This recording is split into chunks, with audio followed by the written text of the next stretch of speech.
Asalaamu calaykum waraxmatullaahi wabarakaatu. Muuqaalkana maanta waxaan uga hadlaynaa madaxweynayaashii Afrika ee xafiiska joogay muddadii ugu gaabnayd, yacni talinayay waqti aad u gaaban. Marka hore fadlan haddii aad nagu cusub tahay subscribe channelkeena lana wadaag saaxiibada.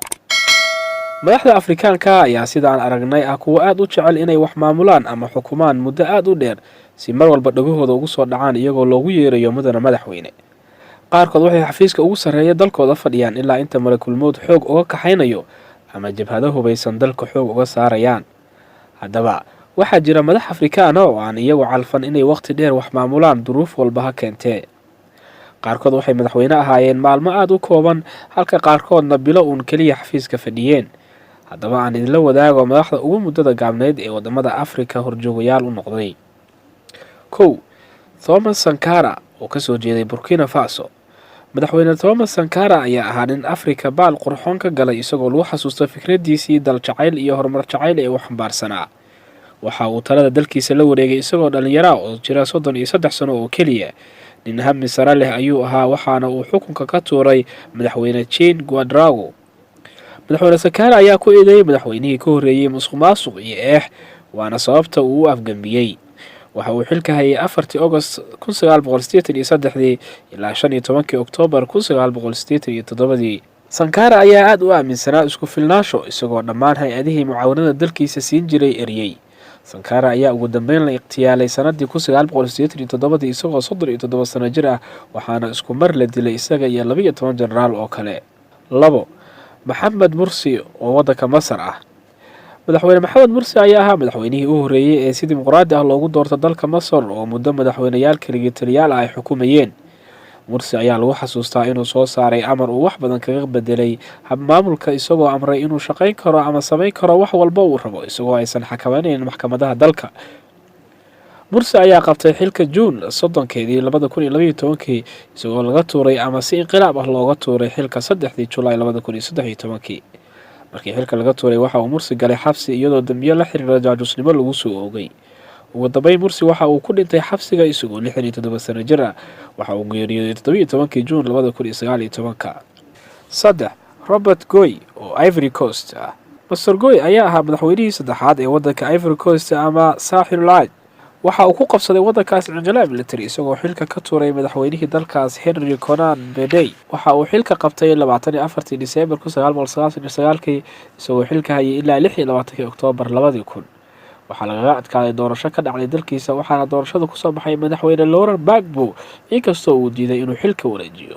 laakiin isbuucyo dibadbaxyo ah waxa uu ugu dambeyn xilkii ku wareejiyay madaxweyne Gbagbo isagoo intaas kadibna u cararay magaalo yar oo la yiraahdo Gueseso oo ku taala xadka wadamada Ivory Coast iyo Liberia.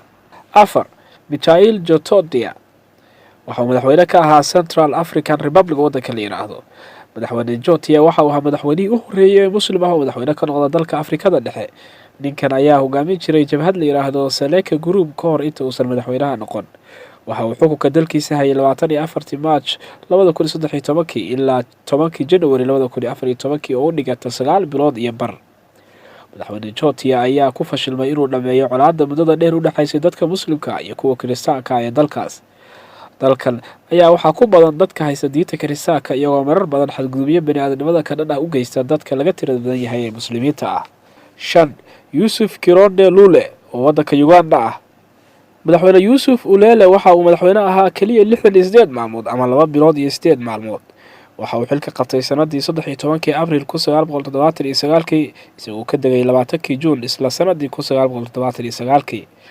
sababta keentay xilka qaadistiisa ayaa ahayd kadib markii uu aqlabiyadda guddigii doortay ee National Conservative Commission-ka uu waayay kuwaas oo u dhigmay baarlamaan.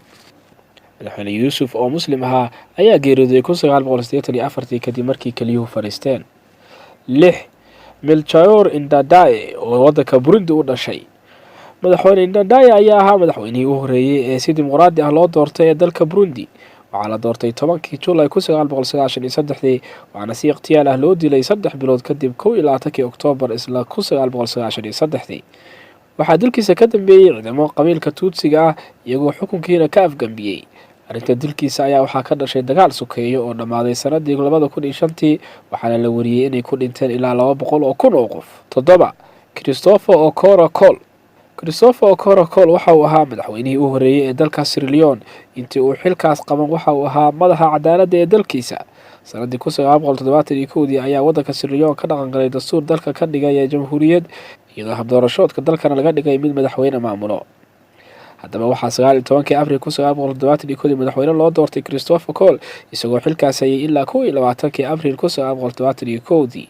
tani waxay ka dhigan tahay in madaxweyne Okonkwo uu xilkaas hayay maalinta la doortay iyo maalintii ku xigtay, waxaana la oran karaa waxa uu xilkaas si toos ah u hayay hal maalin oo qura.